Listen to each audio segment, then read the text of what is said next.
क्या मौत अंत है? क्या शरीर के साथ खत्म हो जाता है सब कुछ?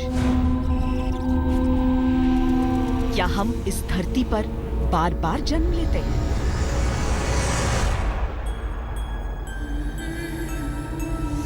या फिर ये केवल कहानियां हैं? अगर सच है पुनर्जन्म, तो हमें कुछ याद क्यों नहीं? अगर झूठ है पुनर्जन्म, तो क्यों कुछ लोगों को सब कुछ याद रह जाता है?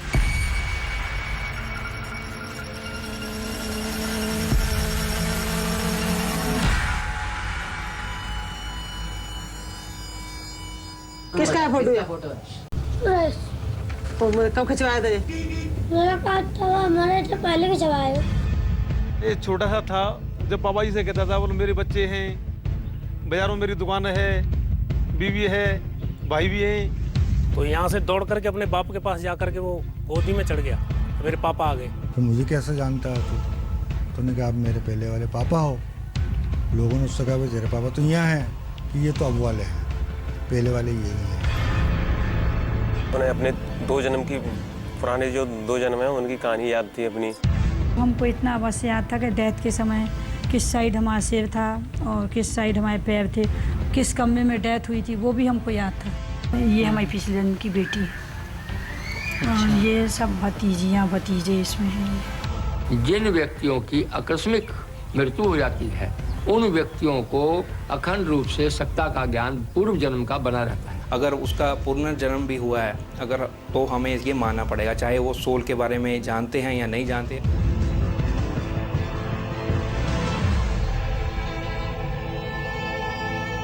फोन नंबर को ये लगता है कि हस्बैंड ने जन्म लिया है, मगर मानते भी हैं मगर जाते भी हैं, सोचते भी हैं। मेरा स्कूल जी, मैं 9वीं क्लास में पढ़ता जी, दोस्त मेरा पाला जी।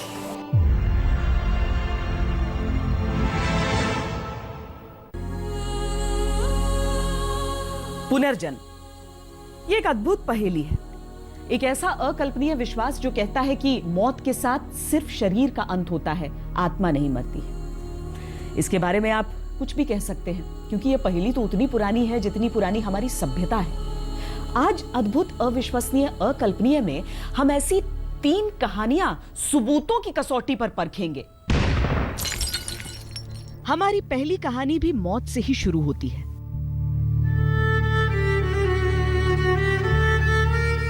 हत्या आगरा के व्यापारी सुरेश वर्मा की।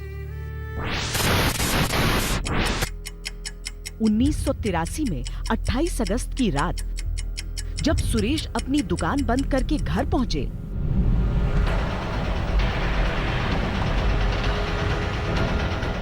तब 2 अज्ञात हमलावरों ने उन पर गोली चला दी।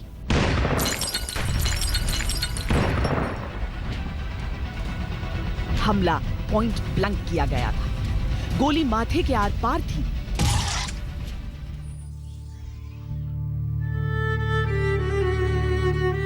सुरेश ने उसी वक्त दम तोड़ दिया था।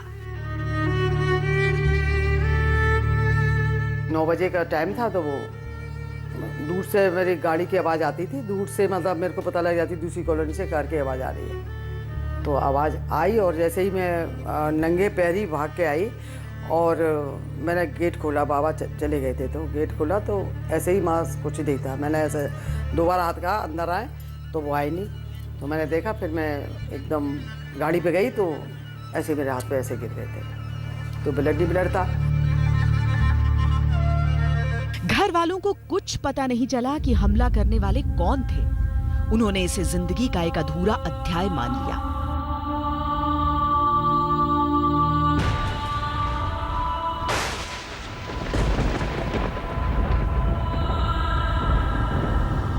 पर उन्हें मालूम नहीं था कि वक्त को कुछ और मंजूर था।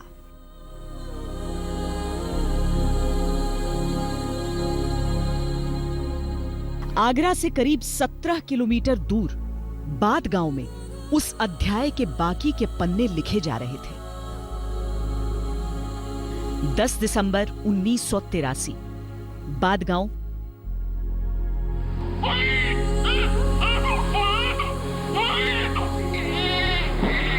महावीर सिंह के घर उनके तीसरे बेटे ने जन्म लिया, तोरन सिंह उर्फ टीटू। टीटू सामान्य बच्चों की तरह था, लेकिन गांव का होने के बावजूद शहरी बोली बोलता था। 3 साल का होते होते उसने अजीब बातें करनी शुरू कर दी। वो कहता उसकी एक पत्नी है, 2 बच्चे हैं, उसकी एक दुकान भी है। 2.5 साल की उम्र में ये बालक ये बताता था कि मेरी माँ का नाम राजकुमारी है, मेरी बहू का नाम उमा है, मेरे पापाजी का नाम चंदा भारती है। तो हम लोग इस पे शक करते थे। हम पूछते थे कि हम कौन हैं, तो ये बताता था कि हम तुम्हारे घर के नहीं हैं।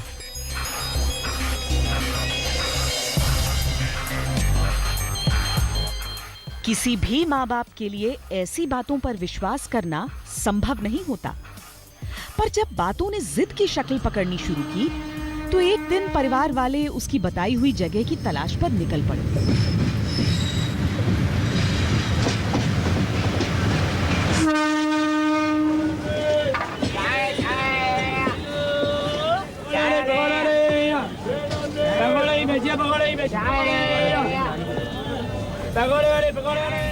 टीटू ने बताया था कि आगरा के सदर बाजार में उसकी टीवी रेडियो की एक दुकान है, सुरेश रेडियोज। उसने अपनी पत्नी का नाम उमा बताया था और 2 बच्चों के बारे में भी बात की थी। लाइन में मेरी दुकान है, टीवी रेडियो की। रोनू सोनू ने लल्लू को नाम है, बच्चों को उमा में बहू है। तो खाने में टीवी रेडियो है और वीडियो सोची है। इनकी दुकान है वो। मेरी दुकान का पता लगाने की जिम्मेदारी टीटू के बड़े भाई अशोक को दी गई। किसी को यकीन नहीं था कि ऐसी कोई दुकान होगी, पर बच्चे का दिल रखने के लिए और इस झमेले को खत्म करने के लिए एक कोशिश तो की ही जा सकती थी। तो हम पढ़े लिखे भी कम थे उस टाइम पे, तो हम हिचकिचा रहे थे। हम किसी के सामने इस बात को कहें तो कोई क्या समझे। तो वो पढ़े लिखे थे, एमए पढ़े लिखे थे। तो वहाँ पर सौदागर लाइन में उन्होंने तम्बाकू पान खाया था एक उससे दुकानदार से। तो वो कह रहे थे शर्माने की कोई बात नहीं है, और ऐसे बताता है तो हम ट्राई करके देखते हैं। जब आगरा के उस बाजार में अशोक ने सुरेश रेडियोज की वो दुकान देखी, तो उसके पांव तले जमीन खिसक गई। डगमगाते कदमों से वो दुकान की तरफ बढ़ा, और जब जाकर पूछा तो पता चला वाकई वो दुकान सुरेश वर्मा नाम के एक शख्स की थी, जिसकी चंद सालों पहले हत्या हो चुकी थी।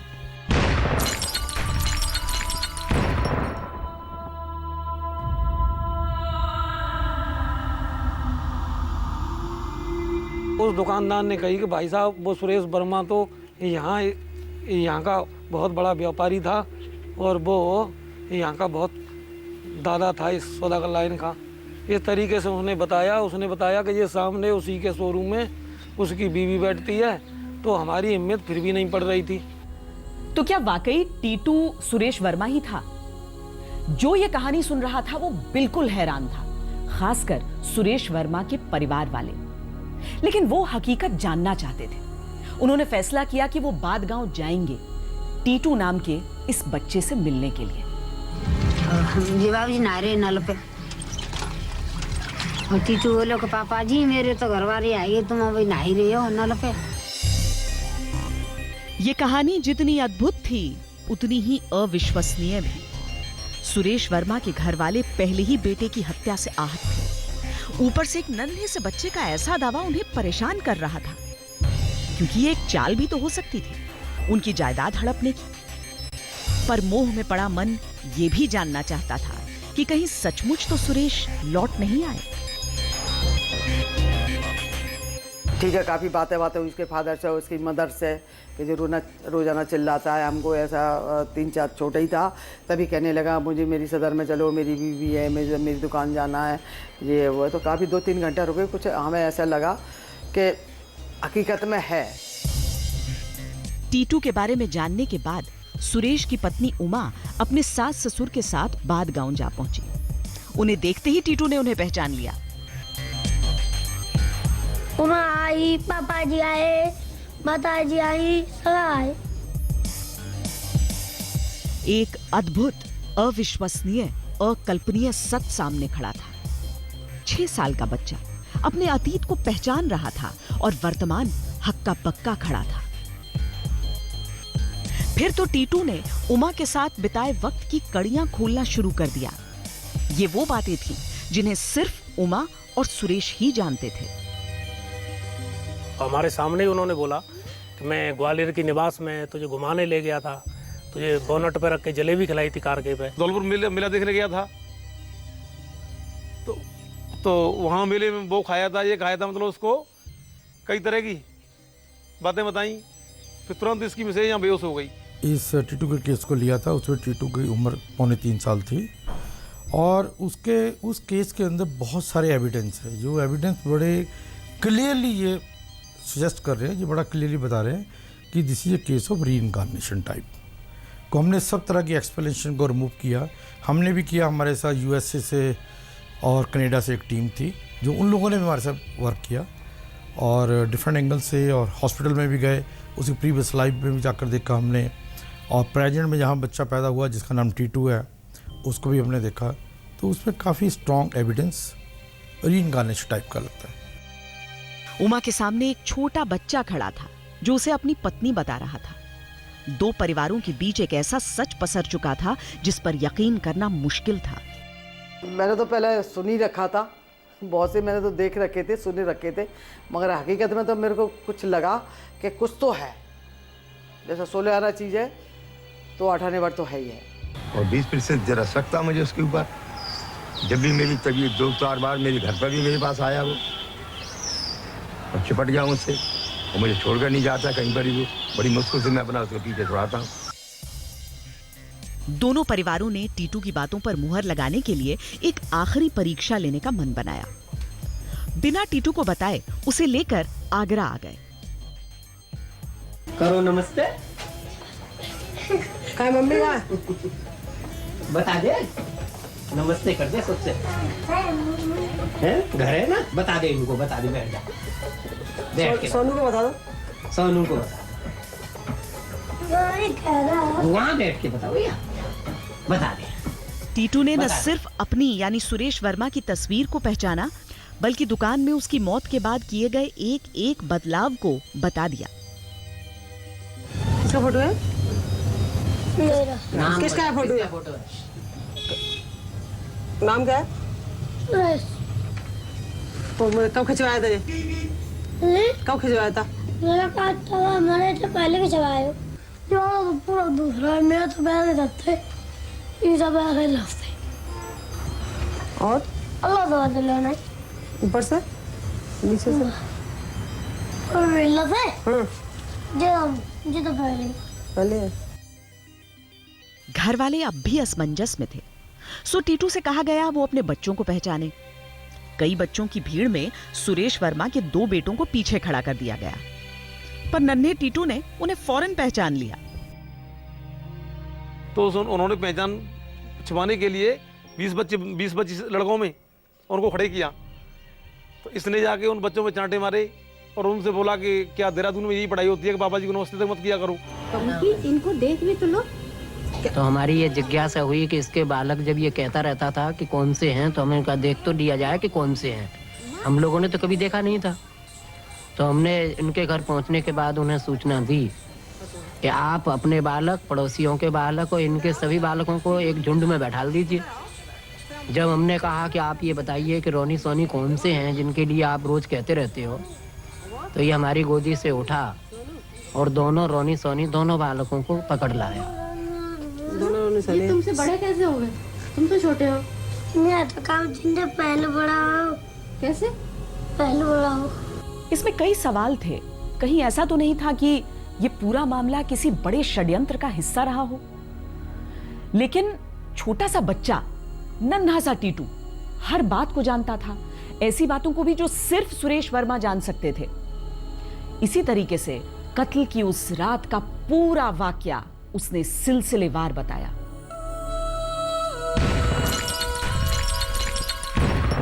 टीटू को हत्या का वक्त, जगह और पूरी घटना ऐसे याद थे जैसे अभी वो सब कुछ उसके सामने चल रहा हो। पुनर्जन्म एक वहम है या फिर सच्चाई? असली जिंदगी की सच्ची कहानियों में हम इसी सवाल का जवाब तलाश रहे हैं। अभी हम कहानी आपको सुना रहे हैं टीटू सिंह की, जो खुद को पिछले जन्म का सुरेश वर्मा बताता है। टीटू अब 33 साल का हो चुका है, एक प्रोफेसर है और आज भी उसका दावा है कि उसके पिछले जन्म की हर एक बात उसे याद है। यहां तक कि इस कहानी को जो कोई भी जानता है, किसने भी सुना है इसे, वो सब कहते हैं कि पुनर्जन्म कोई पहेली नहीं बल्कि हकीकत है।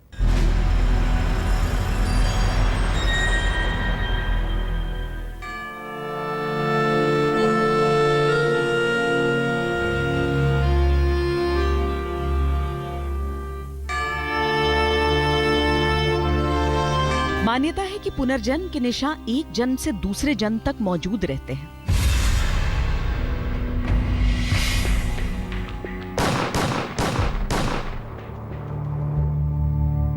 सुरेश वर्मा की पोस्टमार्टम रिपोर्ट के मुताबिक उनकी मौत दाहिनी कनपट्टी पर लगी गोली की वजह से हुई थी।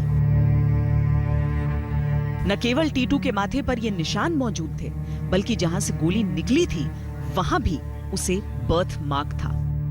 एक यूनिक चीज़ उस केस में ये भी थी, उस केस के अंदर फिजिकल मार्क भी था। उसको पिछले जन्म के अंदर गोली मार दी गई थी, जिसके कारण उसकी डेथ हुई थी। किसी हायर किलर ने किया था, वो आदमी पकड़ा भी गया था, उसका केस भी हाई कोर्ट के अंदर चला। और हमने उसकी हॉस्पिटल में जाकर ऑटोप्सी रिपोर्ट भी निकाली। जब ऑटोप्सी रिपोर्ट ली, ऑटोप्सी रिपोर्ट के अंदर जो मार्क इस जन्म में उसके बच्चे पर था, ऑटोप्सी रिपोर्ट में उसी जगह पर बुलेट पॉइंट उसकी उधर की राइट साइड पर कनपट्टी के पास इंटर किया था। लेकिन ये एक ऐसी बात है जिसे लेकर हम पसुपेश में फंस गए। हम ये समझना चाहते थे कि अगर वाकई केवल आत्मा जीवित रहती है तो शरीर पर निशान भला कैसे दिख सकते हैं? पुनर्जन्म की इस कहानी में एक और पेच था।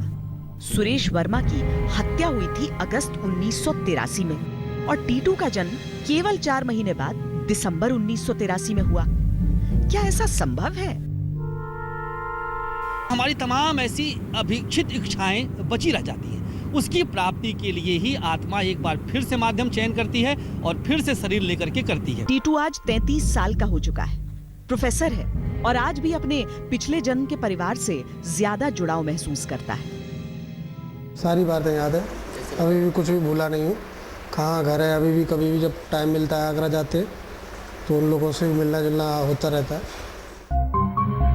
पर रिश्तों की उलझन कुछ ऐसी है कि एक ही सूत्र से बंधे होने के बावजूद सब अपनी अपनी जिंदगी जीने को मजबूर हैं। हाँ, पुनर्जन्म पर शोध करने वाले स्कॉलर जरूर टीटू की केस स्टडी को बेहतरीन मिसाल मानते हैं।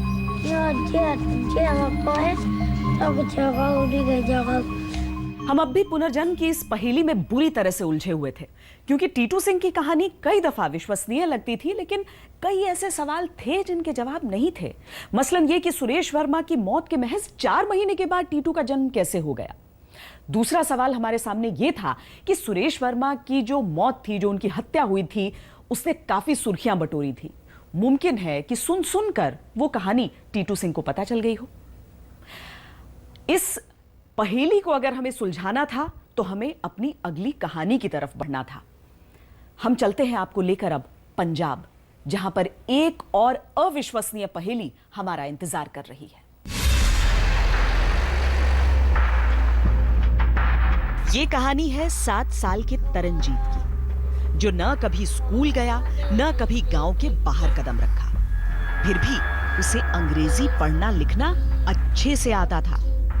क्योंकि पूरे घर में कोई अंग्रेजी नहीं जानता था, तरनजीत के परिवार वाले फूले नहीं समाते थे। लेकिन जब उन्होंने ये सोचा कि फिर आखिर उसे अंग्रेजी कैसे आती है, तो उनके होश उड़ गए। क्या जवाब मिला तरनजीत के परिवार वालों को? कैसे उलझी थी उसकी जिंदगी की डोर किसी और के साथ? दिखाएंगे इस अद्भुत कहानी का पूरा सच इस ब्रेक के बाद।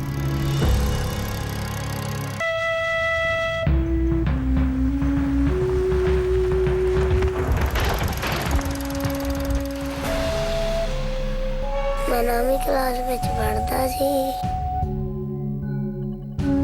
मेरे को बड़ी हैरानी हुई क्योंकि ये हैंडराइटिंग जो थी उसकी वो मिल रही थी।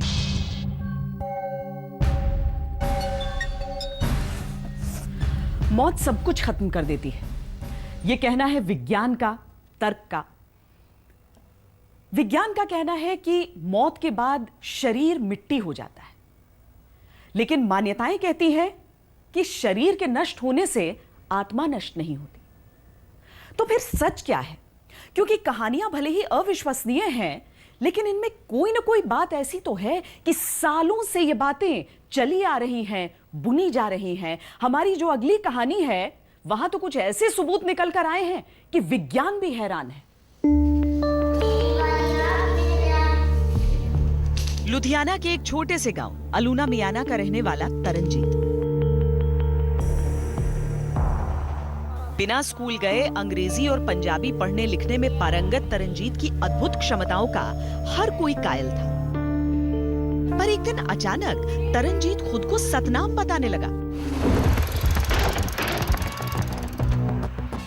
तरनजीत ने बताया कि 9 सितंबर 1992 को अपने दोस्त बाला के साथ वो स्कूल से अपने गांव चकचेला लौट रहा था। दोनों दोस्त साइकिल पर सवार थे, तभी एक बेकाबू स्कूटर ने उन्हें टक्कर मार दी। उसका दोस्त बाला भाग गया। गहरी चोट की वजह से अगले दिन उसकी यानी सतनाम की मौत हो गई। उस वक्त सतनाम 9वीं क्लास में पढ़ता था। यह किस्सा अकल्पनीय था, फिर भी बच्चे की हट की वजह से तरनजीत के बताए निशानों पर सतनाम के गांव की खोज शुरू हुई। घर वाले तब हैरत में पड़ गए जब वाकई जालंधर में चकचेला नाम का एक गांव मिला और गांव में सतनाम नाम के लड़के का घर, जिसकी मौत तरनजीत के जन्म से 2 साल पहले हुई थी। वो तरनजीत को लेकर सतनाम के घर पहुंचे। तरनजीत ने सतनाम के माँ बाप को फौरन पहचान लिया और अपने दोस्त बाला को भी, जो एक्सीडेंट के वक्त उसके साथ था। सतनाम की मां ने बताया कि तरनजीत ने आते ही उनसे सतनाम का स्कूल बैग मांगा। दरअसल जब वो एक्सीडेंट हुआ था उसके बाद बैग पूरी तरीके से खून में सन गया था और सतनाम की मां ने वो बैग बहुत संभाल कर रख दिया था। उसके बाद से उस बैग को किसी ने हाथ तक नहीं लगाया था, इसलिए किसी को मालूम नहीं था कि अंदर क्या है। जैसे ही तरनजीत को वो बैग दिया गया, तरनजीत ने बैग खोला और उसमें से अपना एक बटुआ निकाला। उसने कहा कि इसमें 30 रुपए हैं। खोला, वो 30 रुपए निकाले, अपनी जेब में रख लिए। सब हैरान रह गए। तो क्या वाकई सतनाम का पुनर्जन्म हुआ था तरनजीत के रूप में? इसी खोज में हम तरनजीत को साथ लेकर एक बार फिर निकल पड़े सतनाम के गांव चकचेला। मैं इथों मिलने गया इनू तो मैं जाके गड्डी च उतरिया छले, कोई मिलिया मुलिया नहीं पहले। इन्हें जाके घरे जाके दसता भी मेरा दोस्त बाला आ गया। तरनजीत के साथ जब हम सतनाम के स्कूल पहुंचे तो तरनजीत को मानो काट मार गया। उसके चेहरे की हंसी गायब हो चुकी थी। वो पथराई आंखों से स्कूल की दीवारों और कमरों को देखता रहा। यही वो जगह थी जहां से चंद कदम दूर सतनाम का एक्सीडेंट हुआ था। मेरा स्कूल जी, मैं 9वीं क्लास में पढ़ता सी।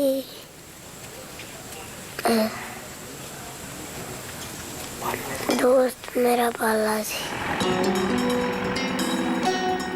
इसके बाद तरनजीत ने हमें सतनाम के घर का रास्ता खुद बताया। अजंभे की बात तो ये थी कि वो इससे पहले इस रास्ते पर कभी नहीं गया था। सतनाम की साइकिल को टक्कर मारने वाले जोगा के खिलाफ केस भी किया गया था, जिसे तरनजीत के मिलने पर सतनाम के घर वालों ने वापस ले लिया था। तरनजीत बताता है कि वो बच जाता अगर उसका दोस्त बाला भागा नहीं होता। जो इसका दोस्त था इसके साथ, उसको कहना आके ही, उसका नाम था पाला।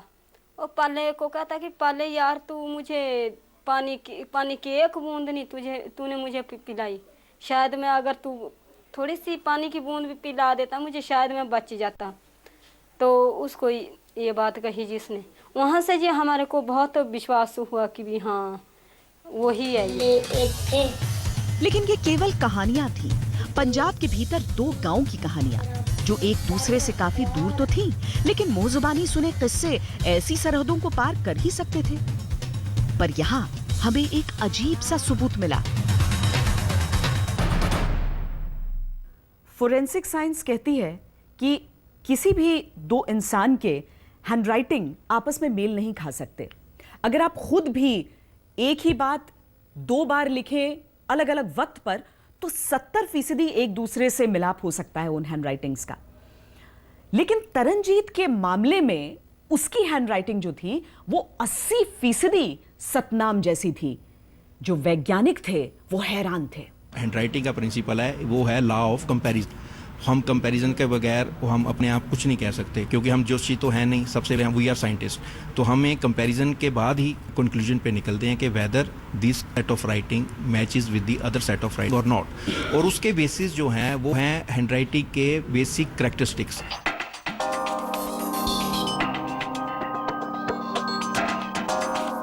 यही वो बात थी जिसने पटियाला के फोरेंसिक साइंटिस्ट विक्रम राज सिंह के माथे पर बल डाल दिए। मैंने उससे पूछा कि तेरे को तू लिख सकता है, तो उसने बोला कि मैं हाँ पंजाबी और इंग्लिश में मैं लिख सकता हूँ मैं।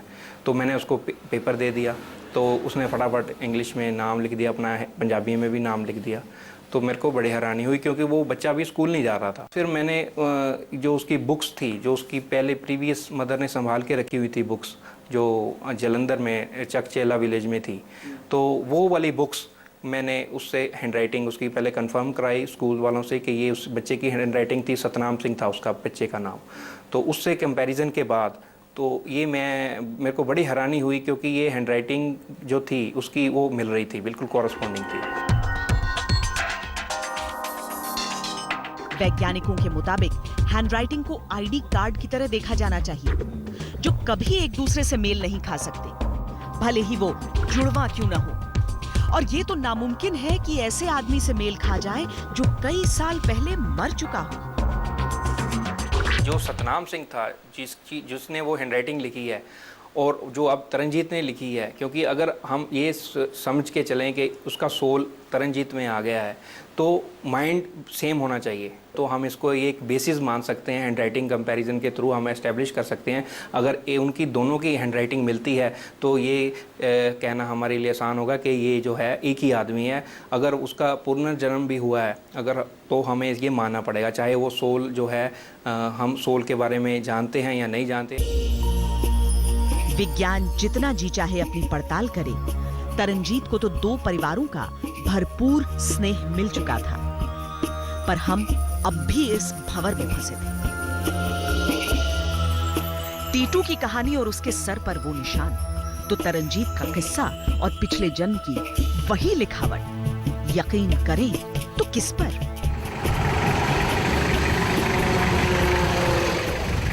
यही खोज हमें ले गई मध्य प्रदेश के शाजापुर, जहां हॉस्टल में पढ़ रहा कन्हैया खुद को सुसनेर का संजय बताता है।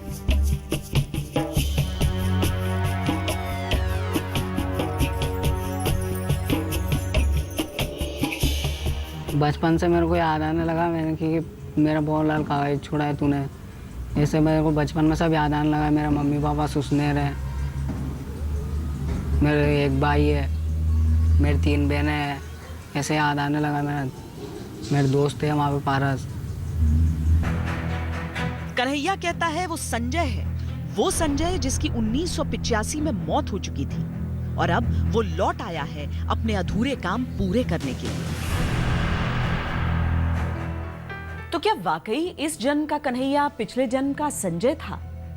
और अगर ऐसा था तो वो कौन सा अधूरा काम था जिसे पूरा करने के लिए उसने फिर से जन्म लिया था? सवाल कई थे, जवाब सिर्फ कन्हैया के पास। जो उस जन्म की कमी रह गई ना, उसको मैं इस जन्म में पूरी करूँगा। पाँचों संजय का समय था तो हम मंदिर गए था। मंदिर से आया मैं तो मेरे दोस्तों को बोला मैंने पारस को कि पारस चल स्कूल चलें। तो पारस ने बोला कि मैं रोटी खा रहा हूँ तो चल। तो मैं घर आया तो मेरे घर आके मेरे को जेर का दूध पिलाया उन्होंने। जेर का दूध पिलाया तो मेरे को चक्कर आने लगे। तो मैंने बोला कि मैं जहरा मेरे कमरे में जान दो मेरे को। मेरे को चक्कर आ रहे हैं, तो उन्होंने मारा, पकड़ के ले गए मेरे को ऊपर में। तो पकड़ के ले जाने के बाद में ड्रम में बंद करा मेरे को, ड्रम में बंद कर और घास लेट झाड़ दिया मेरे ऊपर और जलाया और ढक्कन लगा दिया, जो बूझ गया वो तो गैस के मारे। तो यहाँ पे जान लग गई थी मेरे, उस जन्म का ही है। संजय को उसके अपने ही दोस्तों ने मिलकर मार डाला था और उसकी मौत के ठीक 2 साल बाद कन्हैया का जन्म हुआ। कन्हैया के पुनर्जन्म की अद्भुत कहानी जब आम हुई तो अविश्वसनीय लगी, पर संजय के माता पिता को भी कन्हैया की कहानी पर यकीन था। चर्चा चल रही थी कि भाई एक बच्चा है अमरकोट में, वो ऐसा बतला रहा है और आपकी बात करता है। तो मैं 5-7 वर्ष तक गया ही नहीं। फिर उसके बाद मैंने सोचा भाई चलो सब लोग कह रहे हैं, तो वहाँ जाके मिला उससे, उसको मैंने देखा तो मुझे देखते एकदम भयंकर मात्रा में रोने लग गया। रोने के बाद मैंने पूछा उससे, भाई ये बच्चा क्यों रो रहा है। मैंने अपने पास बुलाया, उससे पूछा भाई तेरा नाम क्या है। तो नहीं, मेरा नाम कन्हैया है। फिर मुझे कैसे जानता है तू? तो ने कहा आप मेरे पहले वाले पापा हो। सबने बोला इनसे, ये इस घर पर जाने के बाद में कि तेरी मम्मी तो नहीं आई है, तेरी मम्मी तो के नाम से इंदौरी, अभी तेरी मम्मी तो नहीं आई थी। तो इसने बोला कि मेरी मम्मी तो आई है। तो कहाँ आई? कि आई है मेरी मम्मी। तो इसने के पूछा कि कौन सी तेरी मम्मी, जब बता। तो मेरी बहन को बताया कि ये है कि तेरी मम्मी। तो इसने मना कर दिया कि ये तो नहीं है मेरी मम्मी तो वो है पीछे बैठी हुई। संजय के परिवार वालों का भरोसा कुछ ऐसा था कि उन्होंने कन्हैया के पढ़ने लिखने से लेकर बेहतर जिंदगी की जिम्मेदारी खुद उठा ली। सामाजिक बंदिशें कन्हैया को घर का हिस्सा नहीं बनने देती, लेकिन माँ को यही सहारा काफी है कि उनका बेटा लौट आया। इसकी मतलब जाति में ये नीच कुल में हुआ है, मेरे पास तो रख नहीं सकती है इसको, पर फिर मैं दूर से देख के खुश हो जाती हूँ इसको। संजय की मौत से जो दर्द मिला था, कन्हैया के जन्म से खत्म तो नहीं हुआ, लेकिन कम हुआ। कन्हैया 2 परिवारों की एक उम्मीद बन गया। हम कन्हैया के गांव अमरकोट भी गए। कन्हैया की मां की मौत हो चुकी थी, पर किसान पिता बेटे के पिछले जन्म की यादें मिटाने की हर जुगत में लगे थे। और वो बोलवा लग गयो 2 साल को, जिनके बाद खेवा लग गयो कि मैं सोचने को हूँ, हमारे पिताजी बसंती लाल जी है, हमारे मोटा बाबू लाल जी, फलानो डी को हमको। तो मैंने उन्हें चाक में बैठा के फेरा दियो, उल्टी गाड़ी में फेरा दियो। लेकिन इंसानी सोच, इंसानी दिमाग पर किसका जोर चलता है भला? इस मामले की सच्चाई जो भी हो, कन्हैया और संजय के घरों में एक अनोखा रिश्ता तो बन ही चुका था। इधर भी जाता हूँ मैं, इधर भी रहता हूँ, मगर इनको ज़्यादा मानता हूँ। हाँ, लगता है मेरे को कि मेरी मौत जल्दी होगी और ना मैं मेरा पापा कुछ बन के दिखाता है। जो उस जन्म की कमी रह गई ना, उसको मैं इस जन्म में पूरी करूँगा। मौत ने जिस्म छीन लिया, लेकिन वो फिर लौट आए। उन्हें सब याद रहा। पिछले जन्म की खुशियां, गम, दर्द, यहाँ तक कि सारे रिश्ते नाते वो बार बार अपने होने का सबूत देते रहते हैं, फिर भी सवाल उठते रहते हैं। मेरे पास करीब 500 से अधिक ऐसे बच्चों की फाइल्स हैं जिन्होंने ये दावा किया था कि उनको पिछले जन्म की यादें हैं, और छानबीन करने पर इनमें अधिकांशतः ऑथेंटिक पाई गई। फिर भी अभी तक वैज्ञानिक रूप से ये कहना संभव नहीं हो पा रहा है कि ये पुनर्जन्म सिद्ध हो ही गया है। अगर वाकई पुनर्जन्म के किस्से मन का कोई वहम है या इंसानी दिमाग का फितूर, तो फिर वो सच क्या है जो दुनिया के सामने बार बार दस्तक देता है? वो निशान कैसा है टीटू के सिर पर, जो ठीक वही है जहां सुरेश वर्मा को गोली लगी थी?